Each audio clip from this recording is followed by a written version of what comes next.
우리에게 주시는 말씀 보겠습니다. 마가복음 9장 30절부터 37절까지 보겠습니다. 신약성경 마가복음 9장 30절부터 37절 보겠습니다.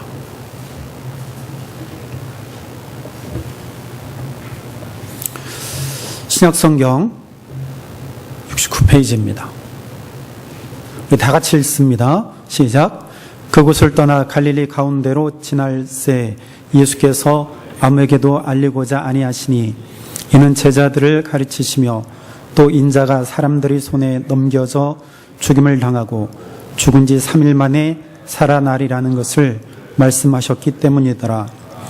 그러나 제자들은 이 말씀을 깨닫지 못하고 묻기도 두려워하더라. 가버나움에 이르러 집에 계실새 제자들에게 물으시되 너희가 길에서 서로 토론한 것이 무엇이냐 하시되 그들이 잠잠하니 이는 길에서 서로 누가 크냐 하고 쟁론하였음이라. 예수께서 앉으사 12 제자를 불러서 이르시되 누구든지 첫자가 되고자 하면 무사람의 끝이 되며 무사람을 섬기는 자가 되어야 하리라 하시고 어린아이 하나를 데려다가 그들 가운데 세우시고 안으시며 제자들에게 이르시되 누구든지 내 이름으로 이런 어린아이 하나를 영접하면 곧 나를 영접하며 누구든지 나를 영접하면 나를 영접함이 아니요 나를 보내신 이를 영접함이니라. 아멘. 남녀간의 사랑이 그렇게 길지 않다고 이야기하죠. 짧으면 1년 반, 길으면 3년. 부부의 사랑이에요. 부부의 사랑이 길면 3년이라고 하는 연구 결과가 발표가 있습니다. 여러분들도 한번 좀 들어보셨죠? 이 기간이 지나면 부부 사이에 이렇게 얼굴을 보더라도 가슴이 뛴다든지 그런 게 사라진다는 이야기이지요. 어느 정도 꿀맛 같은 시간이 지나면 이제 그러한 그 감정이 식어진다는 거예요. 그래서 바로 3년 정도를 본다는 것이죠. 3년 이후면 많이 식어진다는 것입니다. 그래서 보통 그 부부관계가 깨어질 첫 번째 위기가 바로 그 시기라는 거예요. 3년, 길어야 4년. 이 지날 때 그 부부의 관계가 깨지는, 즉 이혼하는 그 율이 굉장히 높다고 합니다. 이 기간이 3년 혹은 4년 그 사이에. 아마 이런 이유에서일 것입니다. 그래서 부부 사이는 이 사랑만으로는 안 되는 것이다. 사랑만 가지고는 살 수 없다는 것을 우리가 알게 되죠. 그래서 부부 사이의 이런 삶에는 서로 사랑 이외에 섬김이 뒤따라야 한다는 것이죠. 섬김. 그래서 이런 말도 해요. 어떤 분은 결혼하기 전에는 눈을 크게 뜨고 봐야 된다. 여러분들 그렇게 뜨고 보셨습니까? 두 눈을 크게 뜨고 보았습니까? 결혼하기 전엔 그렇게 보아야 된다는 거예요. 그런데 결혼하고 나서는 눈을 크게 뜨지 말고 반쯤 뜨고 봐야 된대요. 반만 이렇게 뜨고. 어느 분이 그런 얘기를 하더라고요. 그 말이 맞는 것 같아요, 한편으로. 그래서 결혼 생활에는요, 30%가 사랑이고 나머지 70%가 용서라고 이야기하기도 합니다. 30%가 사랑이고 70%가 용서래요. 여러분 동의하십니까? 동의하세요? 아니면 지금도 100% 사랑하시는 분들은 뭐 동의하지 않겠죠. 그분들은 참 존경할 만해요. 100% 사랑을 가지고 사신 분들은 박수를 쳐드려야 돼요. 근데 가만히 보면 100%로 사는 것 같진 않아요. 저를 보더라도. 부부 사이의 성공은요, 이해와 용서와 섬김이다. 이것이 이루어질 때 정말 부부가 성공하는 그런 삶을 살아 간다라고 볼 수 있습니다. 이해하고 서로 용서하고 또 서로 사랑하고 서로 섬기고 서로 감싸줄 때에 그 부부는 성공적인 삶을 살 수 있습니다. 여러분 어떻게 사시나요? 다 그렇게 사시죠? 다 그렇게 사시잖아요? 장로님 그렇죠? 본사님 그렇죠? 그렇게 사셨으니까 지금까지 사신 것이죠. 이 자리에 계신 부부들은 다 이렇게 살기를 바랍니다. 다 이렇게 살기를 바라요. 그리고 앞으로 이제 결혼하게 될 우리 자녀들도 결혼하기 전에는 눈 크게 뜨고 봐야 돼. 하나님이 내 배필을 어디에 두셨는지 크게 뜨고 찾아야 돼요. 그리고 정말 하나님이 주신 사람인가? 눈 크게 뜨고 봐야 돼요. 그리고 결혼하면 반쯤 뜨고 바라볼 수 있는 마음도 가져야 돼요. 사랑하고 섬기고 용서하고 이해하고. 지난주에 우리 남쪽 대통령이 북한에 갔어요. 다른 것이 아니고 이 문 대통령의 모습을 보면 어떻게 저렇게 할 수 있을까라는 생각이 든 것이 하나 있습니다. 그것이 뭐냐면 의구심이 들 정도로 허리를 굽혀서 인사하는 것이었습니다. 심지어는 북한 사람들 앞에서도 허리를 굽혀서 남한 대통령이 인사하는 것이 굉장히 인상적으로 다가왔습니다. 그뿐이 아니고 우리 문 대통령은요 처음부터 그랬던 모습을 제가 봅니다. 아마도 인권 변호사를 오래도록 하면서 그의 몸에 밴 것 같아요. 어려운 사람들을 변호하면서 그의 몸에 익숙해진 것 같습니다. 그의 심성도 그렇지만 그럴 것으로 생각되지만 그것이 몸에 익숙해진 것 같아요. 처음부터 그랬을 것 같진 않아요. 그러한 삶을 오래도록 살면서 그러한 섬기고자 하는 그런 모습이 몸에 배이지 않았나 그렇게 생각을 해요. 그래서 국민들 앞에 늘 인사하고 또 북한 땅에 가서도 허를 굽혀서 인사하고 또 대통령 전용기에 오르기 전에도 그 정비사들에게 따로 가서 허를 굽혀서 인사하는 모습이 굉장히 인상적입니다. 이제 대통령이 됐으니까 좀 그렇게 하지 않아도 되지 않을까 그런 생각을 하잖아요. 누구든지. 저도 그래요. 저도 그런 생각이 있어요. 왠지 모르게 대통령의 품위가 떨어지는 것 같은 그런 생각이 들 때도 있습니다. 그리고 이번에도 그런 생각을 했어요. 왜 저기까지 가서 그래야만 할까 그런 생각이 제 마음속에 들기도 했습니다. 나중에 해도 되지 않나.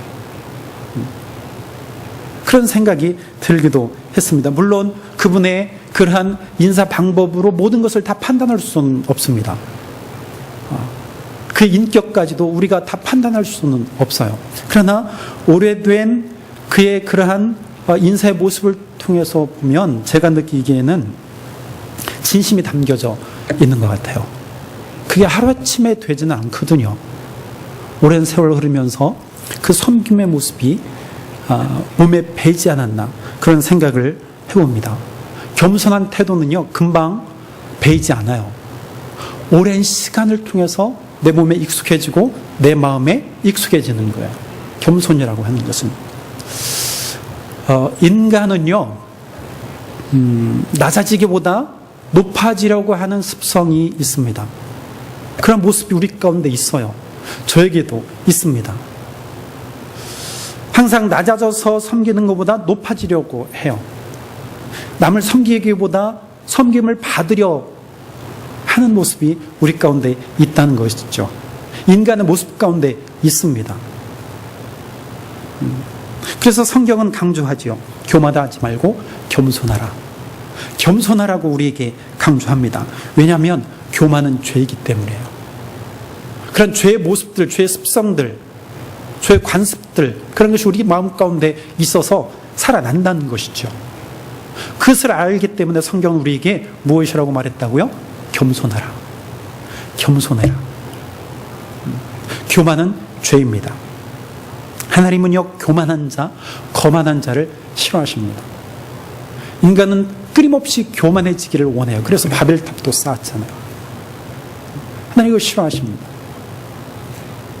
하나님과 같아지려고 하는 그들 하나님께서 징계하셨어요. 그래서 바벨탑이 무너지게 되잖아요.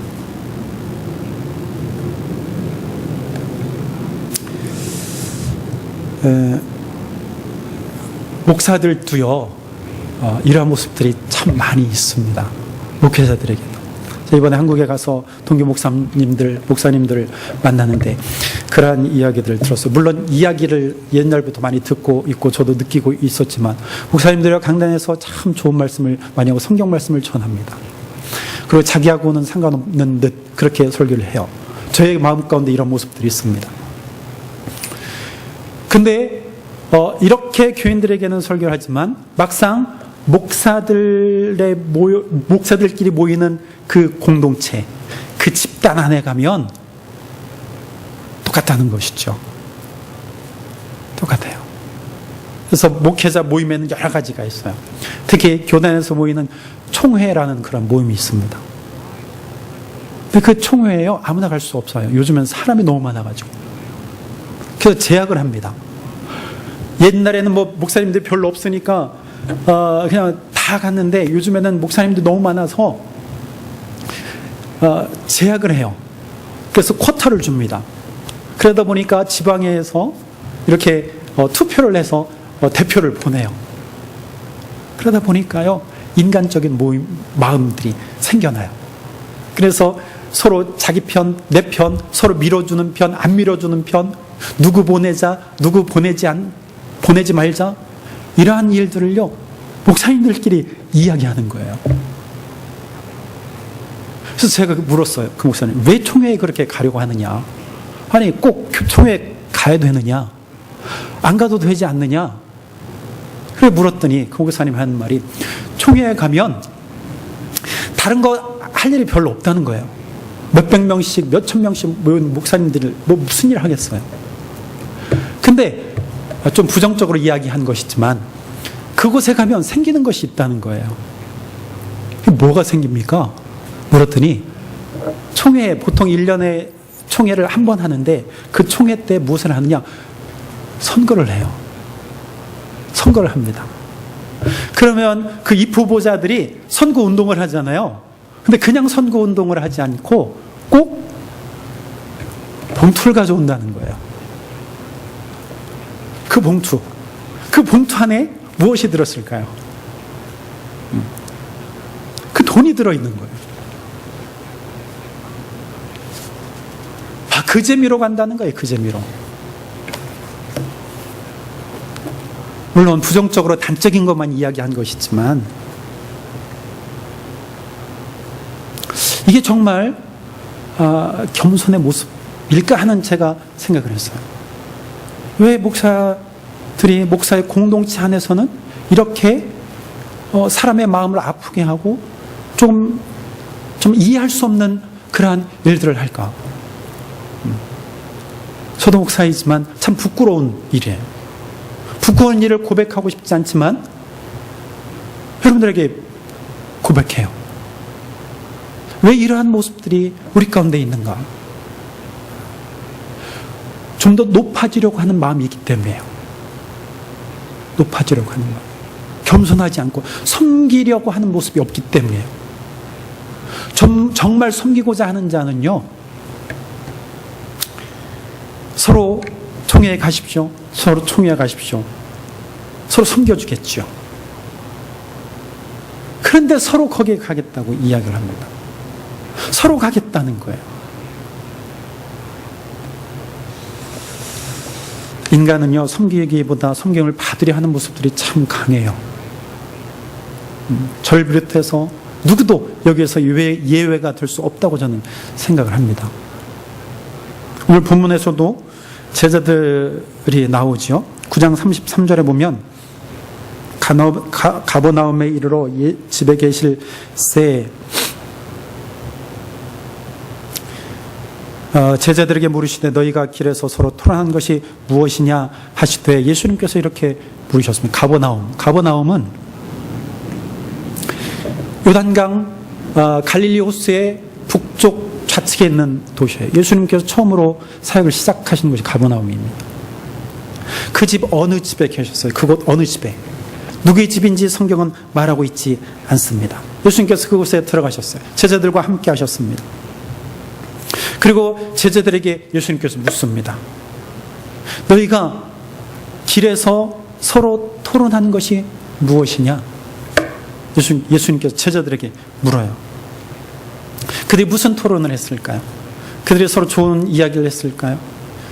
어떤 신학적인 이야기를 했을까요? 아니면 누구를 섬길 것인가 그런 이야기를 했을까요? 그런 이야기를 하지 아니했다고 이야기하고 무슨 이야기를 했느냐? 그들은 아무 말도 못했어요. 예수님께서 물으실 때.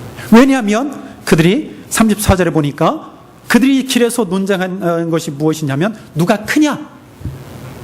누가 큰 사람인가 대해서 서로 논쟁했기 때문에 예수님 물으실 때 아무 소리도 못했다 이야기합니다. 누가 큰가? 누가 높은 사람인가? 누가 첫째일까? 누가 둘째일까? 그런 이야기를 했다는 것이죠. 이 이야기가 똑같이 어디에서 나오냐면 10장 35절에도 나옵니다. 우리가 잘 알고 있는 이야기예요. 세베대의 아들 야고보와 요한이 주께 나와 여짜오되 선생님이 무엇이든지 우리가 구하는 바를 우리에게 하여 주시기를 원하옵나이다. 이르시되 너희에게 무엇을 하여 주기를 원하냐? 여짜오되 주의 영광 중에서 우리를 하나는 주의 옆편에 하나는 좌편에 앉게 하여 주옵소서. 거의 동일한 이야기예요. 야고보와 요한이요 예수님께 나중에 우리를 하나는 우편에 하나는 좌편에 앉게 하여 주옵소서 예수님께 묻습니다. 그러니까 높은 자리에 앉고 싶은 것이죠. 예수님의 좌우편, 예수님의 오른팔, 예수님의 왼팔에 있지 않습니까? 그 오른편 왼편에 우리를 앉게 해주세요. 동일한 이야기예요. 누가 크냐? 그래서 서로 논쟁했다는 것이죠. 논쟁. 아마도 예수님이 들으셨겠죠. 오늘 이 10장에서는요 이러한 이야기를 듣고 제자들이 화를 냈다 말합니다. 10 제자가 듣고 야고보와 요한에게 화를 내거늘 그랬어요. 왜 화를 냈을까요? 왜 너희만 예수님께 이야기하느냐? 나도 이야기할 수 있다. 나도 그 자리에 앉을 자격이 있다. 라는 것이 아니었을까요? 그래서 화를 냈다 그랬어요. 제자들끼리 서로 논쟁했습니다. 서로 앉겠다고, 그 자리에 앉겠다고 논쟁을 하는 것이죠.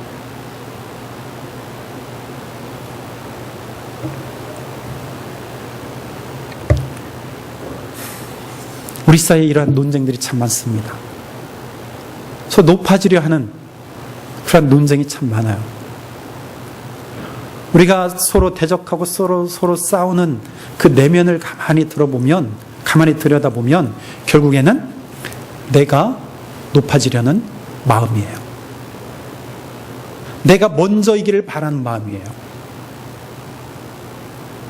내가 위에 서서 모든 사람을 지배하고자 하는 그런 마음입니다.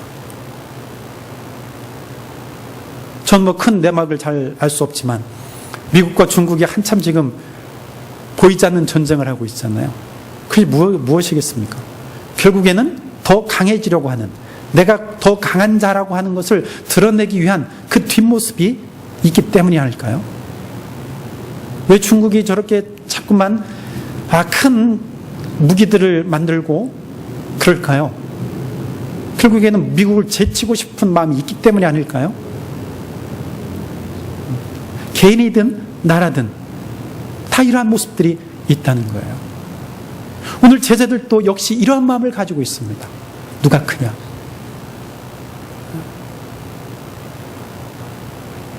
여러분들도 그렇습니까? 여러분들도 그래요?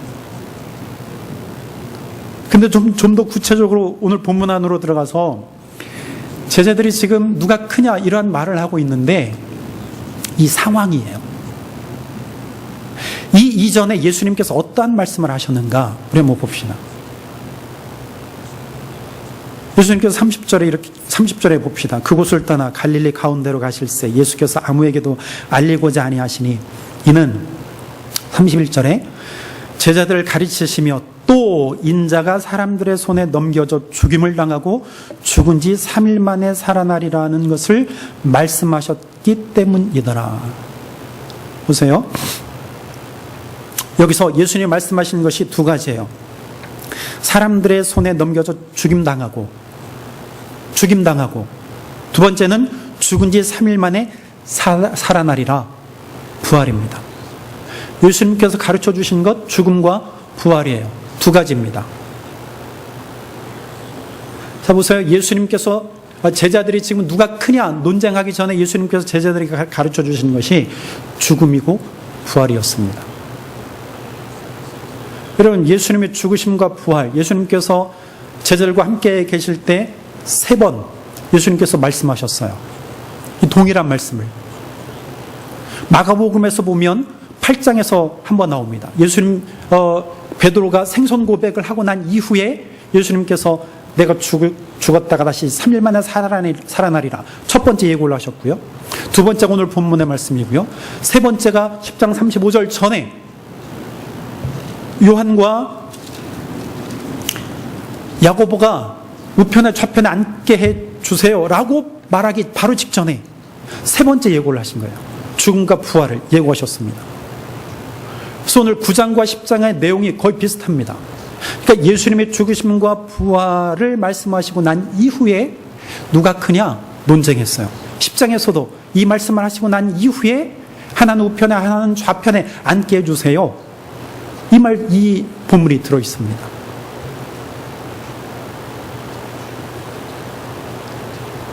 근데 이 말씀을 할 때 제자들이 어떻게 했다 그랬어요? 아무 말, 그 이전에 제자들이 어떠한 태도를 보였냐면, 그러나 제자들은 이 말씀을 깨닫지도 못하고 묻기도 두려웠다 말합니다. 그 말씀이 무엇인지 깨닫지 못했다는 거예요. 한편으로는 두려워했다는 것입니다. 그도 그럴 것이 도대체 죽는 것이 무엇이고 부활이 무엇일까? 몰랐겠지요. 경험을 하지 않았으니. 우리는 왜 몰랐을까? 그렇게 이야기하지만 어찌 보면 모를 수도 있습니다. 그러면 모르면 어떻게 해야 될까요? 그렇죠. 질문을 해야 되죠. 이것이 무엇입니까 도대체? 예수님 죽음이 무엇입니까? 예수님 왜 죽으셔요? 차라리 베드로처럼 생선 고백 이후에 예수님께서 첫 번째 그 예고를 하셨을 때 베드로는요, 예수님 그렇게 하실 수 없습니다. 예수님 왜 죽습니까? 그렇게 했잖아요. 그때 예수님께서 무엇이라고 했습니까? 베드로를 향해서 사탄아 물러가라 말씀하셨잖아요. 두 번째는요, 그들이 깨닫지도 못하고 묻지도 않고 두려워했단 말입니다. 아예 생각이 없는 거예요. 관심을 두지 않고 있습니다. 깨닫지도 못하니까 관심이 없는 거예요. 우리 예수님이 이럴까 두려워했습니다. 그들은 물었어야 돼요. 예수님 그것이 무엇입니까? 생각했어야 돼요. 그러나 제자들은요, 그 말씀을 듣고 깨닫지도 못하고 묻기도 하지 않고 두려워했다. 그러면서 그들은요, 누가 크냐 논쟁했습니다. 자, 이제 종합적으로 보면, 여러분, 지금 예수님께서는 가장 중요한 것을 지금 말씀하셨다고 보면 됩니다. 그렇잖아요. 그죠? 예수님께서 이 땅 가운데 오신 가장 큰 이유가 무엇일까요? 예수님께서 이 땅 가운데 오신 가장 큰 목적이 무엇일까요? 그것은요, 인류에서 죽으시고 인류에서 부활하신 것입니다. 그것이 하나님의 뜻이었고 그 뜻을 이루기 위해서 예수님께서 이 땅 가운데 오신 것입니다. 예수님은요, 그날이 가까이 오고 있음을 깨달으셨어요. 이제는 내 생명, 내 사명을 다할 때가 가까이 오고 있음을 깨닫고 제자들에게 그 말씀을 하신 것입니다. 내가 죽으리라. 사람들의 손에 팔려서 내가 죽을 거야. 내가 고난받고 내가 죽을 거야. 그렇지만 나는 3일 만에 다시 살아날 거야. 예수님이 말씀하실 때는요, 정말 중요한 것을 말씀하시는 거예요. 가장 핵심을 말씀하시는 거예요. 하나님의 뜻을 말씀하시는 거예요. 여러분, 기독교에서요, 이것 빼고는 아무것도 아닙니다. 예수를 빼버리면 기독교는요, 생명이 없는 종교예요. 예수님의 죽으심과 예수님의 부활을 빼버리면 아무것도 아닙니다. 믿을 이유가 없습니다. 그리고 또한 예수님의 죽음만 믿으면 반쪽 믿음이에요. 어떤 자는 부활을 부인해버립니다. 부활이 어디 있어? 우린 예수 그리스도의 피로 내가 죄 씻음 받았으면 끝이지 부활이 어디 있어? 그러나 그것은 반쪽만 하는 자예요. 기독교는요, 부활의 종교입니다. 죽음과 부활 있어야 완전한 기독교가 되는 것입니다. 예수님은 가장 중요한 사역을 지금 제자들에게 이야기하고 있습니다. 그러나 제자들이 깨닫지 못하고 묻지도 않았어요. 그리고 그들은 기껏 생각하는 것이 누가 크냐? 누가 높으냐? 누가 높은 자리에 앉아야 하느냐?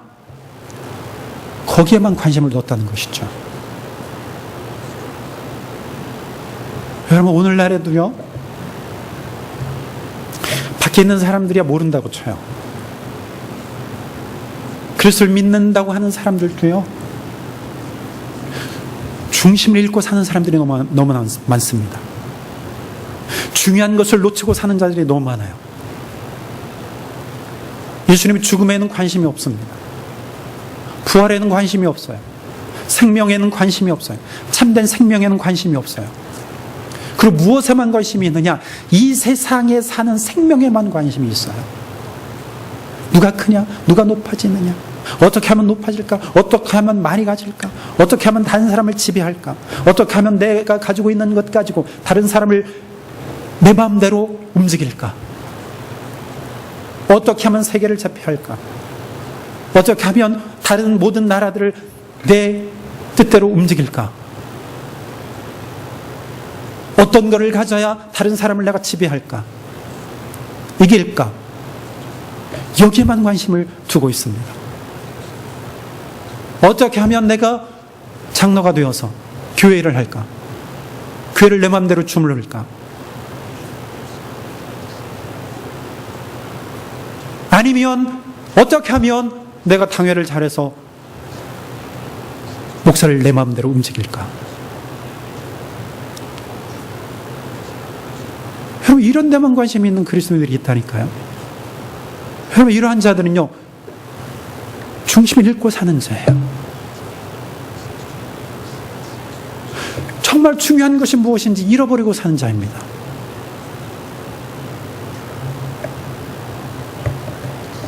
우리는 어떻습니까? 여러분, 우리는요, 중심을 잃지 말아야 돼요. 예수님께서 말씀하십니다. 예수님의 죽으심, 예수님의 부활하심. 그곳에 생명이 있어요. 이거 놓치면 안 돼요. 이거 놓치면 안 됩니다. 우리는요, 정말 순간순간 이 중요한 예수님의 말씀을 놓치고 정말 저 천국에서 누가 클까? 누가 높아질까? 내가 얼마만큼의 상급을 받을까? 내가 다른 사람보다 더 큰 상급을 받아야 되는데, 하나님 나라에서 상급이 있다고 말씀하셨으니 있습니다. 그러나 정말 많고 적음이 있을까요? 설령 많고 적음이 있다 할지라도 정말 거기에 무슨 더 많이 가진다고 해서 내가 더 많은 만족이 있고 더 큰 기쁨이 있을까요?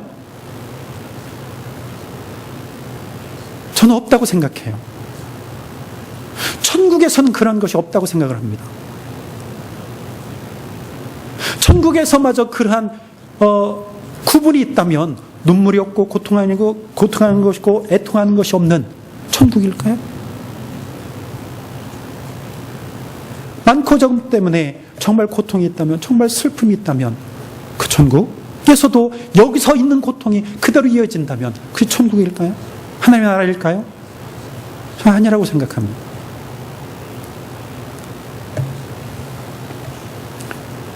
여러분, 제자들은요, 중심을 바로 보지 못했습니다. 예수님이 죽으심과 예수님의 부활하심 무엇인지 깨닫지 못하고 알려고 하지도 않았어요. 오직 내가 높아질 거야. 나는 오른편에 앉을 거야. 나는 왼편에 앉을 거야. 그 이야기를 듣고 제자들이 화를 내고 서로 거기에만 관심을 두었다는 것이죠. 이를 향해서 예수님은 말씀하십니다. 35절에 예수께서 앉으사 12 제자를 불러서 이르시되 누구든지 첫째가 되고자 하면 무사람의 끝이 되며 무사람을 섬기는 자가 되어야 할 것이니라. 높아지려는 그들 향해서 예수님께서 말씀하십니다. 섬기는 자가 되라. 섬기는 자가 되라. 그러면서 예수님께서 36절에 이렇게 말씀하십니다. 어린아이 하나를 데려다가 그들 가운데 세우시고 안으시며 제자들에게 이르시되 누구든지 내 이름으로 이런 어린아이 하나를 영접하면 곧 나를 영접하며 누구든지 나를 영접하면 나를 영접함이 아니요 나를 보내신 이를 영접함이니라. 어린아이 하나를 데려와요. 그리고 안으셔요. 그들을 세우시고 안으시고 제자들에게 그들 영접하라. 영접하라는 것은 그들을 섬기라는 얘기예요. 어린아이들을 섬기라. 높아지려 하지 말고 섬기라. 여러분, 어린아이가 그 당시에는 어떤 취급을 받았다고요? 개수에도 들지 못했어요. 개수함. 그러니까 숫자에도 들지 못했어요. 여인들도 마찬가지잖아요. 여성들도요, 계수하는 거 없었어요. 어린아이와 여성과 가난한 자들, 멸시받고 천대받는 사람들이었습니다. 예수님 그들을 부르셔서 그들을 섬기는 자가 되라고 말씀하십니다. 섬기는 자가 되라. 그들 위해서 군림하는 자가 아니고 섬기는 자가 되라. 여러분, 예수님께서 제자들을 향해서 그 말씀을 하시는 거예요. 우리는요, 오늘도 끊임없이 높아지려 합니다. 높아지고 싶으냐? 섬기라 말합니다. 섬기라. 섬기는 것은요, 내가 받아들이는 거예요. 영접하는 것, 내가 받아들이는 거예요. 이 받아들임이 무엇일까요? 어린아이를 섬기는 것이 무엇일까요? 그것은요, 우리 일상을 보라는 거예요. 내 주변을 보라는 거예요. 먼 미래에 있을 높아지려고 하는 그 일에만 집중하지 말고 지금 현재 내 주변에 있는 것들을 돌아보라. 자녀를 돌아보고, 부모를 돌아보고, 교회를 돌아보고, 내 직장을 돌아보고. 그래서 그 가운데서 정말 기쁨을 누리고 하나님 말씀대로 살아가라는 거예요. 여러분, 오늘 예수님은요, 제자들에게 두 번째로 자신의 죽음과 부활하심을 예고하셨어요.